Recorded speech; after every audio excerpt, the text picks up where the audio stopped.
अब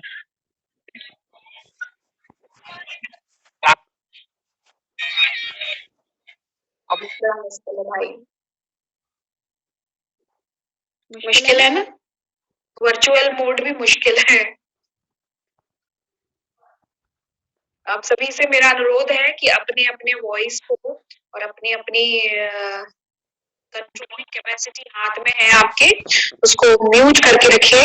अननेसेसरीली आपकी आवाज सब तक पहुंच रही है, जो एक असहज भाव में एक सही धारणा नहीं है।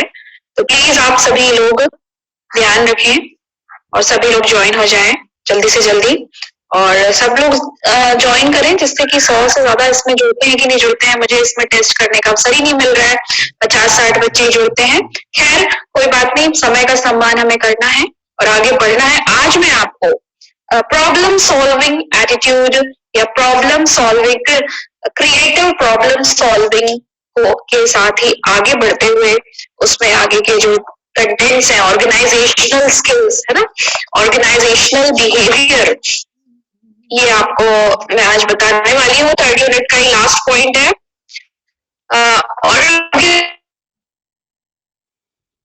ऑर्गेनाइजेशनल स्किल्स का क्या मतलब होता है?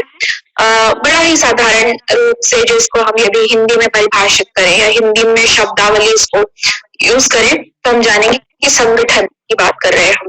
व्यक्तित्व विकास के सभी आयामों को आपको इम्प्लीमेंट करने का या अपने आप को प्रदर्शित करने का मौका इस संगठन में अवश्य ही इसके सभी कंपोनेंट्स को आपको अवसर मिलता है कि आप उसको पूरी तरह से यूटिलाइज कर पाए, है ना, यूज कर पाए। तब आप देखते हैं कि जब संगठन में, है ना, एक किसी संस्था में, किसी संगठन में, किसी परिक्षेत्र में आप कार्य कर रहे हैं, जुड़े हुए हैं, तो आपने कौन सी स्किल्स काम आने वाली है या आपके व्यवहारात्मक कौशल या बिहेवियरिस्टिक अप्रोच कैसी होने वाली है, ताकि आप अपने ऑर्गेनाइजेशनल जो स्किल्स हैं उसको प्रूव कर सके और किन किन चीजों को अपन आधार मानकर इसके साथ आगे बढ़ सकें। तो संगठनात्मक कौशल या ऑर्गेनाइजेशनल स्किल्स, ऑर्गेनाइजेशनल स्किल्स में आप सभी जानेंगे कि कौन कौन सी ऐसी बातें हैं जो हमारे अंदर व्यक्तित्व विकास में कौन से ऐसे कैरेक्टरिस्टिक्स इम्पोर्टेंटली जरूरी होते हैं जो कि हमारे संगठनात्मक शक्ति को या ऑर्गेनाइजेशनल स्किल्स को इम्प्रूव करती हैं, या हम उन्हें इम्प्रूव कर सकते हैं जान के समझ के उसको संज्ञानात्मक बोध में व्यवस्थित करके। तो आप सभी देखते हैं उसमें कि इस ऑर्गेनाइजेशनल स्किल्स में कौन कौन सी एबिलिटीज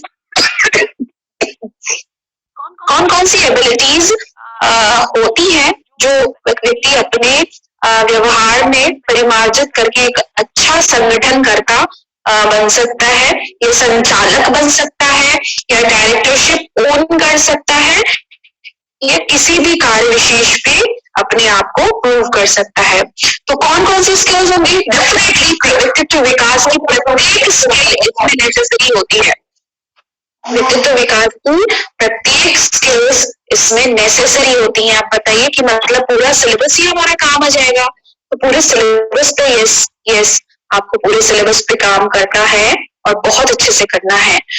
जो सिलेबस के एक एक point, each and every word बड़ा ही महत्वपूर्ण है आपका सिलेबस। मुझे नहीं पता कितने लोगों ने ध्यान से पढ़ा है। इस वर्चुअल मोड में आप अपने सेल्फ हेल्प कितने अच्छे से कर रहे हैं ये तो आप ही जानते हैं। मैं आपको सहयोग कर सकती हूँ, मैं आपको पढ़ा सकती हूँ, मैं आपको गाइड कर सकती हूँ, लेकिन करना अल्टीमेटली आपको ही है ना। तो हमेशा ये ध्यान रखिए कि ऑर्गेनाइजेशनल स्किल्स जो आपकी हैं, यदि आप इम्प्रूव करना चाहते हैं अपने व्यक्तित्व विकास में, पर्सनैलिटी में, तो किन महत्वपूर्ण चीजों पे आप ध्यान देंगे? तो वो होंगी फोकस, टेंडेंसी, है ना, ऐसी चीजें। Organisational skills are the abilities that let you stay focused on different task and different to your time, है ना। मतलब कौन कौन सी चीजें मैं बता रही हूँ आपको, इसको इलाबोरेट करके डिटेल में बताती हूँ मैं आपको कि वो एबिलिटीज, वो आपके अंदर की क्षमताएं, है ना, क्षमताएं या काबिलियत जो कि अलग अलग कार्य करने के लिए भी आपको प्रेरित करती हैं। यदि आपके अंदर ऐसी इच्छाएं हैं, ऐसा आपके अंदर ऐसा लगता है कि नहीं मुझे कुछ नया नया रोज करना चाहिए ना, डिफरेंट डिफरेंट लोगों से मिलने की इच्छा रखना और उनके साथ कार्य सहयोग भावना से कार्य करने की कोशिश करना, तो गोल अपने जो संस्था या कार्य उद्देश्य जिस भी चीज के लिए वो ऑर्गेनाइजेशन से सभी जो लोग जुड़े हुए हैं, उस उद्देश्य को हमेशा याद रखने का प्रयास करना, हमारे मन मस्तिष्क में उसकी संरचना बिल्कुल क्लियर होना चाहिए, उसके प्रति डाउट्स नहीं होने चाहिए, फोकसफुली, है ना, बहुत ही कंसंट्रेशन के साथ हम उसमें कार्य करना चाहते हैं और अपना पूरा समय उसके साथ हम अपना पूरा समय व्यतीत करना चाहते हैं, अपने स्पेसिफिक टाइम को यूटिलाइज करते हैं प्रॉपर एनर्जी के साथ, प्रॉपर स्ट्रेंथ के साथ। बड़ा ही मुश्किल है भाई।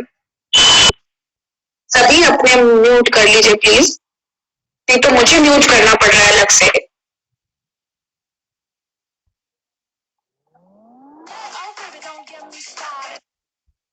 सभी स्टूडेंट म्यूटेड रहिएगा प्लीज, है ना, ये तो डिस्टर्बेंस होती है क्लास में। और आप सभी को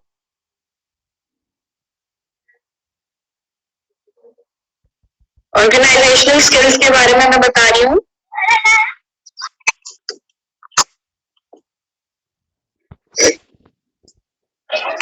तो संगठनात्मक शक्ति या कौशल के अंतर्गत कौन कौन सी महत्वपूर्ण बातों को आपको ध्यान में रखना है, या बताइए। आप अगर लोग म्यूट नहीं कर पा रहे हैं तो मुझे क्लास बंद करवानी पड़ेगी। फिर क्या चाहते हैं आप लोग, पढ़ना है? डिस्टर्बेंस हो रहा है क्योंकि भाई क्या करना है, अपन को क्लास करना है क्योंकि 2-3 बार मैं बोल चुकी हूँ। जो भी बच्चे ज्वाइन कर रहे हैं प्लीज अपने आप को म्यूट रखिए, क्योंकि जो पढ़ना चाहता है फिर उसका नुकसान हो जाता है ना। आप प्लीज अपने आप को म्यूट रखिए। एक स्टूडेंट को होस्ट बना दीजिए, वो आप म्यूट करते हैं।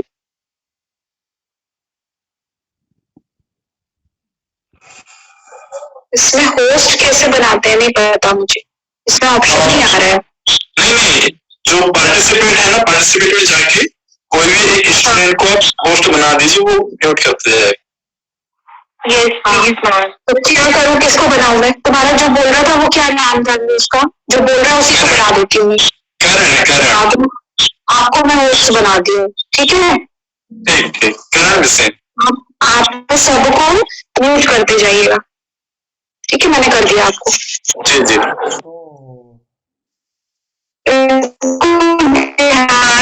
जो भी इसकी भी आवाज आती है, लेकिन लिंक टूटता है ना, आपको दिक्कत हो जाएगी फिर, क्योंकि बहुत ही जल्दी अभी लेफ्ट भी हो जाएगी मीटिंग, है ना, लेफ्ट होने का टाइम हमें शो होने लगता है। एनीवेज, तो सहयोग की भावना, मतलब बहुत सारी चीजें, ऑर्गेनाइजेशनल स्किल्स के सभी कंपोनेंट्स बेसिकली आप समझिए कि आपके व्यक्तित्व से जुड़े हुए हैं। यदि आपके जिसको आवाज नहीं आ रही है, मैसेज कर रहे हैं बच्चे, वो अपने म्यूट वाला जो ऑप्शन है उसमें सेल फोन का जो सेटिंग है उसको ठीक कर लीजिए ना, उसको ऑन कर लीजिएगा। तो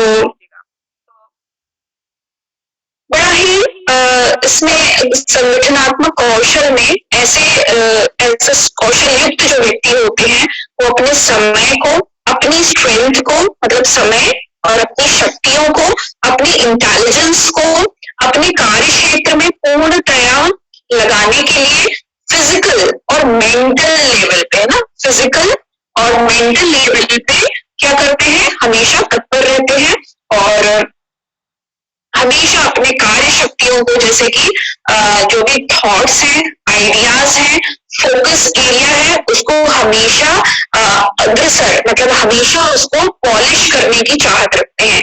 हर दिन नया सीखते हैं और हर दिन कुछ अचीवमेंट के लिए हमेशा अचीवमेंट के लिए प्रयासरत रहते हैं। तो लेकिन मोस्ट इम्पोर्टेंट थिंग, अब मान लीजिए आपके अंदर वो सारे एटीट्यूड तो है ना, वह सारी अभिव्यक्तियां तो हैं, बट जो सॉफ्ट स्किल ट्रेनिंग है, तो वो तो आपको डेवलप करनी पड़ेगी। वो प्रेजेंटेशन स्किल्स या वो कम्युनिकेशन स्किल्स जो एक समूह में कार्य करने के लिए अति महत्वपूर्ण होती है, वो आपको डेवलप करनी होंगी पर्सनालिटी डेवलपमेंट के थ्रू। तो इस व्यक्तित्व विकास के अंतर्गत जब हम देखते हैं और पाते हैं कि संगठनात्मक कौशल के विकास में भी कम्युनिकेशन स्किल्स और प्रेजेंटेशन स्किल्स ही महत्वपूर्ण भूमिका निभा रहे हैं, तो हमें क्या करना है, इन पर ही फोकस करना है। बहुत सारी चीजें हैं जो दूसरी हैं और हमको सपोर्ट कर रही हैं, बट मोस्ट इम्पोर्टेंट थिंग आपकी सहयोग भावना, कोलैबोरेशनल स्किल्स, सहयोग करने की भावना है ना। हमें ये नहीं होना चाहिए कि हमने सीख लिया, नहीं भैया हम अब किसी और को नहीं सिखाएंगे, दिस इज माई प्रॉपर्टी, ऐसा होता है। कभी भी आपकी जो स्किल है, नॉलेज है, हमेशा आपको बांटने की और हमेशा आपको दूसरों को सहयोग करने की इच्छा के साथ आपको किसी भी ज्ञान को अर्जित करना चाहिए। और उसके विकास भी की संभावना तभी तक निश्चित होती है जब तक कि हम उसको बांटते हैं, क्योंकि हमारे पास आ गई तो वो कितनी सिग्निफिकेंट है, डेफिनेटली वो सिग्निफिकेंट होगी कि हमने कोई चीज की नॉलेज गेन की है, लेकिन उस नॉलेज में भी हमें दिन प्रतिदिन अगर कुछ एक्वायर करना है और नया सीखना है, लर्निंग तो बहुत ही अनलिमिटेड होती है।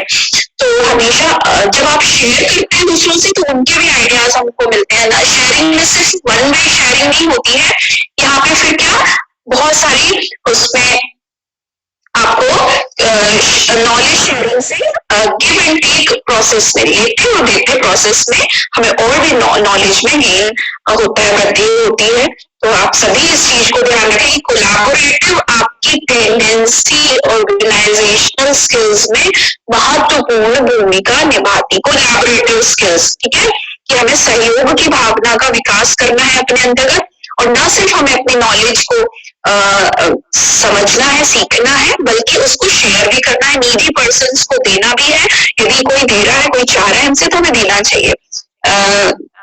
अपने उसको नॉलेज को बांटना चाहिए, है ना। रखने की चीज नहीं है नॉलेज, हमेशा बांटने की चीज है और बढ़ाने की चीज है। तो अगर किसी भी सूरत में एक नॉलेज ऐसी चीज होती है या आपकी स्किल एक ऐसी चीज होती है, वो प्रॉपर्टी आपकी है, अगर कमा ली है आपने, उसको अपने अंदर ले ली है, तो वो कोई छीन ही नहीं सकता उसको, है ना। वो बढ़ती जाती है। अगर आप उसमें और प्योरीफाई, मैग्नीफाई, पॉलिशिंग, ऑयलिंग करोगे तो वो डेफिनेटली और ज्यादा बढ़ेगी और एनहांस होगी और आपके स्तर को अप करेगी, है ना, उन्नत करेगी। Thing is most important of the organizational skills are communication skills, है ना। तो कम्युनिकेशन बड़ा ही महत्वपूर्ण सवाल, हर जगह कम्युनिकेशन जरूर आता है और कम्युनिकेशन के बिना ये संसार बहुत अधूरा है। अब कम्युनिकेशन की तो इतनी बड़ी परिभाषा है कि कम्युनिकेशन सिर्फ वर्बल होता ही नहीं है, ये तो नॉन वर्बल भी होता है और ये तो रिटन भी होता है और यह वर्बल भी होता है। तो मौखिक, अमौखिक और लिखित तीनों संवादों की महत्वपूर्ण भूमिका इस संगठनात्मक क्षमता या शैली में होती है और आप सभी के लिए अपने संवाद शैली को बढ़ाते रहना, एनहांस करते रहना बहुत जरूरी है। अदरवाइज आप जो चीज कहना चाहते हैं वो चीज एक सही जगह, सही समय पर, सही जगह पर वो प्लेस नहीं होगी तो बड़ा मुश्किल हो जाता है। उसके नुकसान हमें अक्सर खामियाजे भुगतने पड़ते हैं। तो first is collaborativeness, second is communicational skills for the organisational skills. तो मतलब संगठनात्मक कौशल को डेवलप करने के लिए आपके अंदर एक कोलैबोरेशन की भावना और कम्युनिकेशन की अच्छी स्किल्स, पकड़ बड़ी ही महत्वपूर्ण होती है। जितना अच्छा आपका कम्युनिकेशन स्टाइल्स होगा, जितने अच्छे आप की थॉट प्रोसेस होगी, उतना अच्छा आपका संगठन होगा यदि आपने इनिशिएटिव लिया है तो। और third most important thing is team work, है ना। Team work and team building. Team building itself a process. Team building अपने आप में एक प्रक्रियात्मक संरचना है जिसके आधार पर हम ये देखते हैं कि किसी भी टीम का निर्माण कैसा होता है और किसी भी टीम का संचालन कैसे होता है, और टीम के कार्य उद्देश्यों जिस आधार पर वो बनाई गई है उसको कितनी जल्दी कितने समयबद्ध तरीके से उसके उद्देश्यों को प्राप्त करने की हमारे अंदर काबिलियत और क्षमताएं हैं, या टीम वर्क की या एक टीम मैनेजमेंट की या टीम बिल्डिंग की अवधारणा होती है। तो टीम बिल्डिंग बड़ा ही महत्वपूर्ण इसमें एक सब्जेक्ट है, एक टॉपिक है संगठनात्मक कौशल में। तो आप सभी इस बात को जान लें कि एक टीम में एक छोटे से समूह में कार्य करने की भावना कैसी होनी चाहिए, मेंटल फिजिकल लेवल पे हमारे एफर्ट्स कैसे होने चाहिए, है ना। तो ये टीम भावना हो गई आपकी, ये टीम वर्क हो गया। टीम भावना, टीम वर्क यानी कार्य व्यवहार उसका, तो सब हम अकेले कार्य कर रहे हैं तो वो डिफरेंट होगा, लेकिन एक समूह में, एक समुदाय में या किसी एक संगठन के लिए कार्य कर रहे हैं तो बहुत सारे मैनेजमेंट्स, बहुत सारी अंडरस्टैंडिंग और बहुत सारे उसमें रूल्स रेगुलेशंस और टाइम बॉन्ड एक अपीयरेंस जो आपके देने होते हैं आपको, वो आपको फुलफिल करने ही होते हैं। ओके, तो ये होता है टीम वर्क। फिर fourth is delegation. Delegation means आपका प्रतिनिधित्व या आपकी लीडिंग एबिलिटी। तो डेलीगेशन मतलब कि किसी भी चीज को आप कितने अच्छे से प्रतिनिधित्व करने की क्षमता आपके अंदर है, कि टीम के मेंबर हैं आप, ये टीम को डेलीगेट कर रहे हैं आप, तो प्रतिनिधित्व करना डेलीगेशन एबिलिटी के अंतर्गत आता है। और कई व्यक्ति टीम होल्डर होते हैं, मतलब कि डेलीगेटर्स होते हैं, डेलीगेट्स होते हैं, लेकिन कुछ फॉलोअर्स होते हैं। तो ये अपनी अपनी चॉइस होती है या अपनी अपनी पर्सनालिटी कैरेक्टरिस्टिक्स होते हैं जो कि आपको लीड करते हैं, जिस आधार पे आप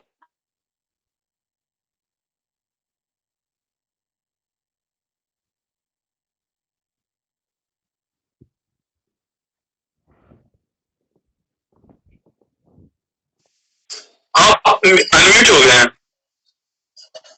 मैम आपका फोन म्यूट है। Ma'am you are not Audible.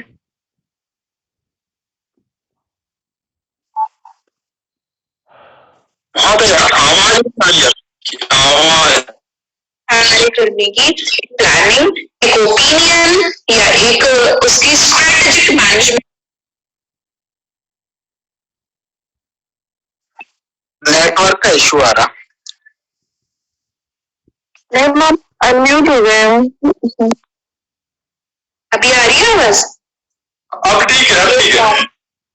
Actually phone आता है ना, टाइम आउट होने का आ गया मैसेज तो इसमें। चलिए जब तक चल रहा है तब तक मैं बताती हूँ, ना देखते हैं कब बंद होता है। तो फिर नेक्स्ट इज कि आपको जितने भी ऑर्गेनाइजेशनल स्किल्स में आपको कार्य करने हैं, अभी प्लानिंग और फिर नेक्स्ट इज प्रायोरिटाइजेशन, है ना, टाइम मैनेजमेंट एंड प्रायोरिटाइजेशन। मतलब अपनी उस संगठनात्मक कौशल में हर कार्य का विभाजित करना, उसको टाइम बाउंड करना और प्रायोरिटी में फिक्स करना कि कौन सा कार्य प्रायोरिटाइज करना का मतलब होता है प्राथमिकता के स्तर पर उसके सोपान तय करना कि हमको पहले कौन सा कार्य बहुत अर्जेंट रूप से प्रथम फोकस में करना है, फिर सेकंड ऑल्टरनेशन में उसको सेकंड प्रायोरिटी में किस चीज को करना है, थर्ड प्रायोरिटी, फोर्थ प्रायोरिटी, ऐसी लिस्टिंग होनी चाहिए। तो प्रायोरिटाइजेशन भी बड़ा ही महत्वपूर्ण विषय होता है। अब दो अलग अलग क्राइटेरियाज में mental organisational skills and physical organisational skills में डिवाइड किया गया है। तो मतलब मानसिक स्तर पर कितना आप तैयार, किस तरीके से अपने आप को ऑर्गेनाइजेशनल स्किल्स के लिए तैयार करेंगे। तो और दूसरा फिजिकल, मतलब कि शारीरिक रूप से आपको कौन कौन सी चीजों के लिए तत्पर रहना पड़ेगा और किन किन कार्यों को करना पड़ेगा फिजिकली।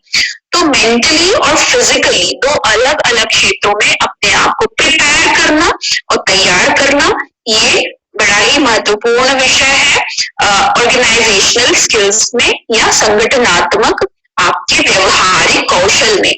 तो मेंटल एबिलिटीज क्या क्या होनी चाहिए हमारी संगठन में कार्य करने की क्षमताओं के लिए।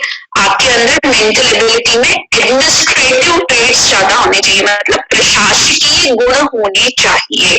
संगठनात्मक कौशल में मानसिक ऑर्गेनाइजेशनल स्किल्स कौन कौन सी होती हैं?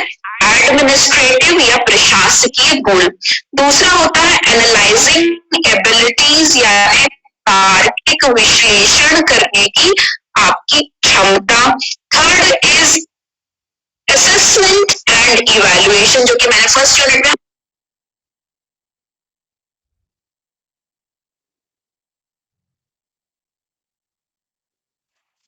अब आ रही है आवाज मेरी? असेसमेंट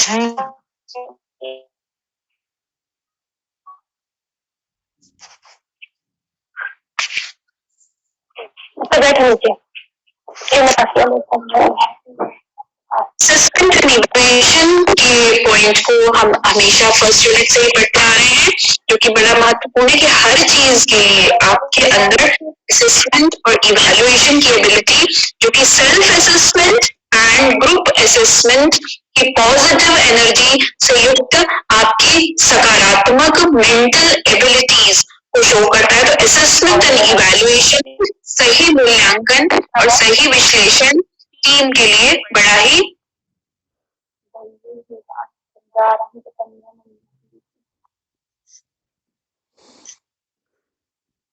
इम्पोर्टेंट फैक्टर है। इसमें 55 से ज्यादा नहीं जुड़ रहे हैं क्या? 55 से ज्यादा नहीं, बहुत है इसमें, 100 के ऊपर हो जाते हैं, सिर्फ 40 मिनट। कुछ बच्चे कंटिन्यू मैसेज कर दो कि जुड़ नहीं रहे हैं हम, फोन देखो कंटिन्यू कुछ बच्चे कर रहे हैं, तो उससे डिस्टर्ब होता है। और इसमें 55 शो हो रहे हैं ना अपने पार्टिसिपेंट्स? जी महोदय जी। अच्छा,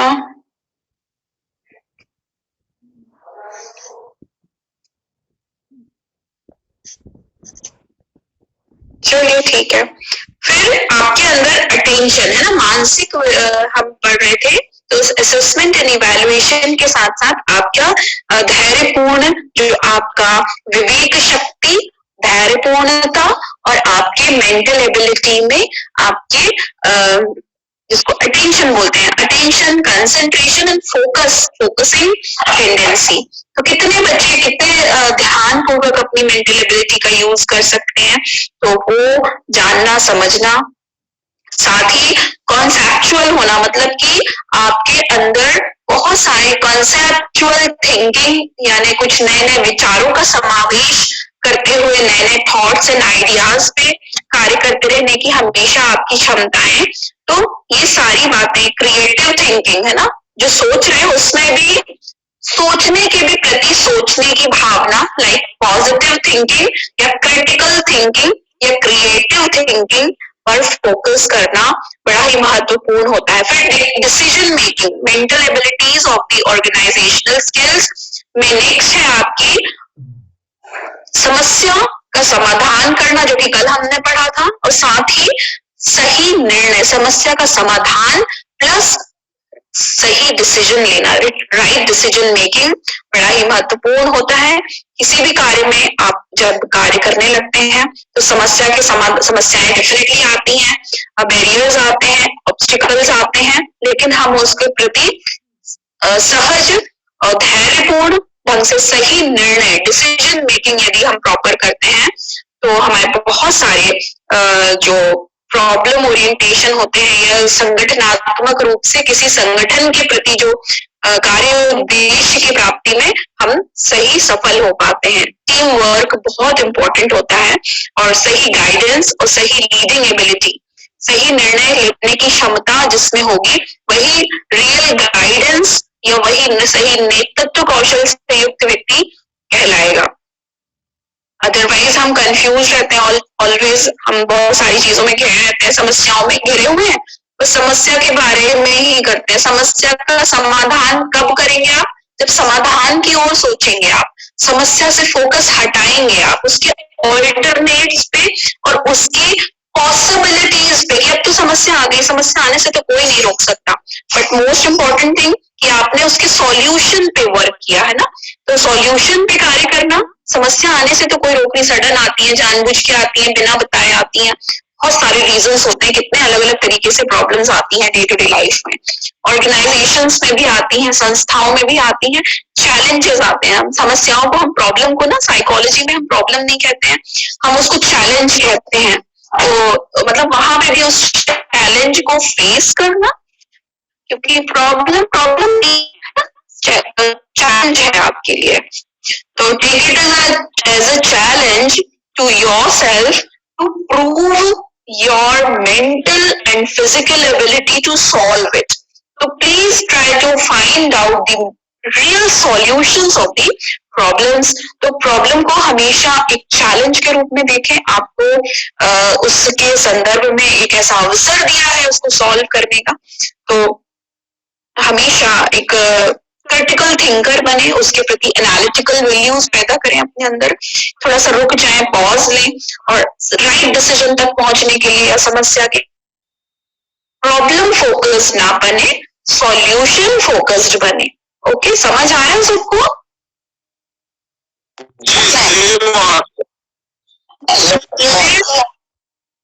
फिर कुछ फिजिकल आपको ऑर्गेनाइजेशनल स्किल्स अपने अंदर इम्प्रूव करनी पड़ेंगी। फिजिकल मतलब कुछ ऐसी, ये मानसिक चीजें मैंने अभी बताई आपको, मेंटल इम्प्रूवमेंट, बट अब कुछ फिजिकल इम्प्रूवमेंट्स कौन कौन से करने हैं, जैसे कि ऑफिस मैनेजमेंट, एक संगठन का एक प्रॉपर ऑफिस भी होता है जिसमें जहाँ पे उसके रिकॉर्ड्स मेंटेन होते हैं, उसके अभी तक के रिकॉर्ड के साथ साथ उनकी पूरी कार्यावधि में किए गए सभी कार्यों को data wise, year wise, month wise सही फाइलिंग करना, मतलब ऑफिस मैनेजमेंट प्रॉपर। उसको आजकल सब चीजें ऑनलाइन होती हैं या कंप्यूटराइज्ड होती हैं, तो उसके लिए अपने आप को फिजिकली तैयार करना, अपडेट करना और उसके लिए अपग्रेड करना। तो मतलब किसी तरीके से टेक्निकली आपको साउंड होना होगा और टेक्निकल साउंड होने के लिए आपको ऑफिस मैनेजमेंट पे फोकस करना होगा। फिर रिकॉर्ड कीपिंग, फिजिकली एस्पेक्ट में आपको office management and record keeping, है ना, फाइलिंग,